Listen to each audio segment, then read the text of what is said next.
warahmatullahi wabarakatuh. Hari ini saya akan mempresentasikan tugas dari PKG Olahraga, yaitu RTL, Rencana Tindak Lanjut. Sebelumnya, terima kasih Bapak Ibu telah meluangkan waktunya untuk bisa hadir dalam menyaksikan presentasi yang sudah saya buat. Nah, RTL ini adalah Rencana Tindak Lanjut, yang mana perencanaan pembelajaran berbasis proyek mata pelajaran PJOK bersama komunitas pelajar sekolah. Nah, judul program yang saya buat, yaitu kegiatannya, yaitu Healthy Movement Smart Generation, yang mana gerakan sehat generasi cerdas implementasi proyek senam aerobik di sekolah dengan model pendidikan kebugaran. Nah, latar belakangnya, yang pertama yaitu pelaksanaan program ini berdasarkan voice, choice, ownership, peserta didik. Yang pertama yaitu kita lihat dari nomor pertamanya itu voice atau suara. Nah, dalam suara ini peserta didik akan diberikan kesempatan untuk berpartisipasi dalam merancang dan mendemonstrasikan senam aerobik. Lalu yang kedua, choice atau pilihan. Nah, dalam pilihan ini peserta didik memilih musik yang akan digunakan serta mengatur jadwal latihannya. Berikutnya, ownership atau kepemilikan. Dengan melibatkan peserta didik dalam proses pengambilan keputusan, mereka akan lebih termotivasi dan memiliki rasa tanggung jawab yang tinggi terhadap keberhasilan program yang kita buat ini. Nah, lalu ada nomor satunya, dengan perubahan zaman yang kita rasakan sekarang, tentu kita juga merasakan dampaknya pada dunia pendidikan. Dalam hal ini, generasi yang bisa kita panggil dengan generasi Z, tentu banyak sekali lebih memilih duduk bermain gadget daripada berolahraga. Tingginya angka siswa yang kurang aktif dalam kegiatan fisik, yang disebut juga dengan mager, atau istilah lainnya malas gerak, ya, daripada yang aktif melakukan aktivitas fisik. Lalu yang kedua, pentingnya menjaga fisik dan mental sejak dini. Berikutnya, potensi senam aerobik dalam meningkatkan kebugaran dan semangat belajar. Lalu ada aset. Nah, di sini aset yang saya ambil pertama aset manusia, yaitu kepala sekolah, guru PJOK, guru dalam KBS, dan peserta didik. Lalu ada aset sosial. Di aset sosial ini adalah komunitas belajar sekolah, hubungan antar peserta didik, lalu aset fisiknya lapangan olahraga, hal, aula, dan sound system. Lalu aset lingkungan alam, adanya RTH dan taman yang digunakan untuk belajar. Nah, tujuan program yang saya buat ini, yang pertama membekali peserta didik dengan keterampilan hidup yang berharga seperti kerjasama, disiplin dan tanggung jawab melalui kegiatan merancang dan mendemonstrasikan senam aerobik yang menyenangkan serta menumbuhkan rasa percaya diri peserta didik dengan memprestasikan hasil karya di kelas, menciptakan hasil belajar yang inklusif di mana setiap peserta didik merasa dihargai dan memiliki kesempatan untuk berkembang secara optimal. Lalu meningkatkan kesadaran peserta didik akan pentingnya menjaga kesehatan fisik dan mental sejak dini. Nah, capaian dan langkah-langkah dan hasil yang diharapkan untuk setiap tujuannya. Yang pertama, tujuan pertama, membekali peserta didik dengan keterampilan hidup yang berharga seperti kerjasamanya, disiplin, tanggung jawab melalui kegiatan senam aerobik yang menyenangkan. Lalu capaiannya, peserta didik mampu bekerja sama dalam tim, disiplin dan tanggung jawab dalam merencanakan dan melaksanakan kegiatan senam aerobik dan mempunyai rasa percaya diri. Langkah-langkah, membentuk kelompok kecil peserta didik untuk bekerja sama dalam merancang senam dan menerapkan tugas dan tanggung jawab yang jelas bagi setiap kelompok. Yang kedua, memberikan latihan dasar tentang pentingnya disiplin dan tanggung jawab. Yang ketiga, mengadakan evaluasi rutin untuk memantau kemajuan dan memberikan umpan balik konstruktif. Hasil yang diharapkan, peserta didik menunjukkan kemampuan bekerja sama dalam kelompok, kedisiplinan dalam mengikuti dan mematuhi jadwal latihan, dan bertanggung jawab atas tugas dan peran mereka dalam kegiatan senam aerobik dan memiliki rasa percaya diri. Selanjutnya, Pak Andi, tujuan yang kedua, menciptakan lingkungan belajar yang inklusif di mana peserta didik merasa dihargai dan memiliki kesempatan untuk berkembang secara optimal. Lalu capaiannya, semua peserta didik merasa dihargai dan diterima dalam kegiatan dengan berbagai latar belakang dan kemampuan dapat berpartisipasi aktif sehingga meningkatkan rasa kebersamaan dan solidaritas di antara peserta didik. Nah, langkah-langkah yang kedua ini memastikan kegiatan senam aerobik dapat diakses oleh semua peserta didik, termasuk mereka yang berkebutuhan khusus. Lalu mengadakan sesi orientasi untuk meningkatkan pemahaman tentang pentingnya inklusivitas. 3. Menciptakan lingkungan yang ramah dan mendukung di mana setiap peserta didik merasa aman dan berpartisipasi. Yang keempat, mengadakan sesi diskusi dan refleksi untuk mendengarkan pendapat dan masukan dari peserta didik. Yang kelimanya, melibatkan peserta didik dalam pengambilan keputusan terkait kegiatan senam aerobik. Hasil yang diharapkan dari tujuan ini, peserta didik merasa diterima dan dihargai dalam kegiatan agar meningkatnya partisipasi aktif dari semua peserta didik termasuk mereka dengan berkebutuhan khusus. sehingga terjalinnya rasa kebersamaan dan solidaritas yang kuat antara peserta didik. Ketiganya itu meningkatkan kesadaran peserta didik akan pentingnya menjaga kesehatan fisik dan mental sejak dini. Capaiannya, peserta didik memahami pentingnya aktivitas fisik untuk kesehatan tubuh, memahami hubungan antar aktivitas fisik dan kesehatan mental, dan mempraktikkan gaya hidup sehat secara konsisten. Langkah-langkahnya memberikan edukasi tentang manfaat senam aerobik bagi kesehatan fisik dan mental.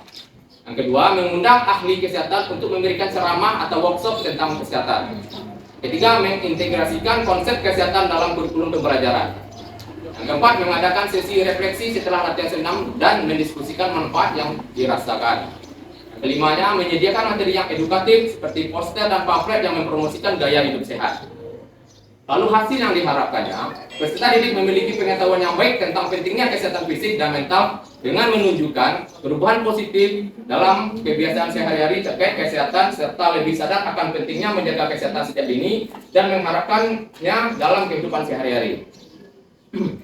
Nah, struktur program dan mitra dalam komunitas belajar ini, yaitu program senam aerobik ini dirancang sebagai kegiatan co-kurikuler yang menarik dan berkelanjutan. Kegiatan ini akan memberikan kesempatan bagi peserta didik untuk berolahraga secara teratur, meningkatkan kebugaran dan membangun hubungan sosial yang positif. Target program yang saya bikin ini adalah untuk kelas 12, 11, dan kelas 10. Pengaturan program akan dilaksanakan di lapangan atau di aula jika cuaca di lapangan tidak mendukung. Pelaksanaan kegiatan dilakukan setiap Jumat pada minggu kedua setiap bulannya. Jadi program ini akan dilaksanakan satu minggu kedua setiap bulannya, ganti-gantian dengan kultum Jumat. Jadi setiap Jumat itu minggu kedua kita senam dengan anak-anak. Lalu yang berikutnya, anggota komunitas belajar yang akan berkolaborasi adalah di sini anggota yang untuk komunitas ini saya ambil guru yang pertama, yaitu guru TIK untuk sebagai membantu di bidang multimedia. Guru seni membantu dalam pembuatan koreografi dalam gerakan senam ini. Dan guru bahasa Indonesia membantu dalam skrip pembuatan videonya. Nah, pernyataan tentang kapasitas yang dimiliki kelas atau sekolah. Pertama, tersedianya lapangan aula, tersedianya peralatan senam seperti sound system kita juga sudah ada. Adanya dukungan Jumat sehat dari kepala sekolah, tentu dengan adanya dukungan dari kepala sekolah, kegiatan ini bisa berjalan. Terdapat peserta didik yang memiliki minat dan bakat. Berikutnya, Pandi. Nah, rencana evaluasi. Evaluasi menggunakan observasi dan refleksi dari peserta didik, guru PJOK, dan staf pendukung. Peserta didik yang mengikuti program berdasarkan keikutsertaan aktif dalam program senam aerobik dipilih secara acak dari berbagai kelas dan latar belakang dipilih untuk mendapatkan perspektif yang beragam. Guru PJOK yang terlibat langsung dengan program. Staf pendukung yang membantu dalam pelaksanaan program dipilih berdasarkan keterlibatan langsung dan pengetahuan mereka tentang program, yaitu anggota komunitas pelajar dalam sekolah. Nah, kemungkinan tantangan yang saya dapatkan ketika menjalankan program ini, yang pertama yaitu kurangnya partisipasi dan antusiasme peserta didik. Mungkin karena kurangnya minat, perasaan malu, atau kurangnya pemahaman tentang senam aerobik. Jadi kadang-kadang anak-anak untuk melakukan senam itu kan, kalau persangkanya kan untuk cewek saja, untuk ibu-ibu saja. Jadi yang laki-laki itu kadang-kadang malu. Nah, rencana solusinya yaitu dengan memberikan pendekatan personal kepada peserta didik yang kurang minat dan malu, dengan memberikan motivasi, mengadakan sesi informasi untuk menjelaskan manfaat kesehatan fisik dan mental dari senam aerobik agar peserta didik paham dan mengerti. Jadi kurangnya pemahaman itu sebenarnya. Jadi berikutnya, kesulitan dalam mengatur waktu dan jadwal yang mungkin berbenturan dengan jadwal pelajaran yang padat dan jam ekstrakurikuler. Dengan jadwal yang kita padat, tentunya untuk belajar senam ini agak kurang maksimal. Nah, solusinya di sini mengintegrasikan program dalam pembelajaran PJOK sehingga tidak menambah jadwal peserta didik, berkoordinasi dengan pembinaan ekstrakurikuler untuk mengatur jadwal. Jadi setiap guru olahraga itu sekarang kita wajibkan untuk memberikan motivasi, memberikan pelajaran mengenai senam aerobik ini. Jadi semuanya tidak memerlukan waktu yang di luar jam olahraganya, ada tambahnya juga. Lalu berikutnya, evaluasi dan pemantauan yang kurang efektif, kesulitan mengukur dan memantau perkembangan program secara berkala, dan alat evaluasi yang kurang tepat. Nah, di sini rencana solusinya yaitu memantau kemajuan dengan memberikan umpan balik yang konstruktif dan melakukan perbaikan jika ada kekurangan. Nah, berikutnya Pandi, terima kasih Bapak Ibu semuanya. Ya. Jadi program ini mudah-mudahan berjalan dengan baik dan kedepannya menjadi salah satu program di bidang olahraga untuk komunitas belajar kita sekolah. Sekali lagi saya ucapkan kepada Bapak Ibu, terima kasih ya sebesar-besarnya. Assalamualaikum warahmatullahi wabarakatuh.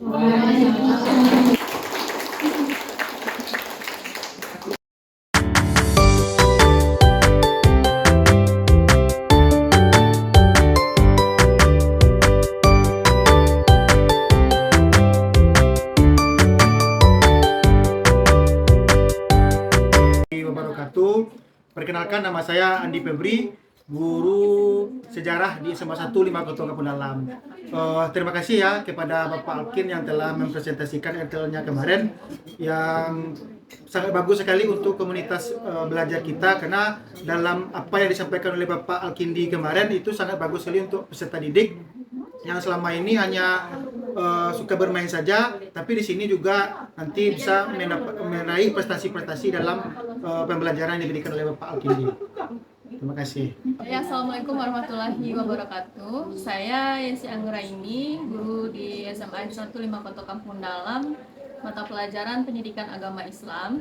Menurut saya materi yang disampaikan oleh Bapak Alkindi Winata tadi cukup menarik dan sangat bagus sekali untuk diterapkan dalam pembelajaran. Program ini terlaksana secara berkelanjutan dan peserta didik lebih paham dengan kegiatan senam aerobik sehingga menghasilkan generasi yang sehat dan cerdas.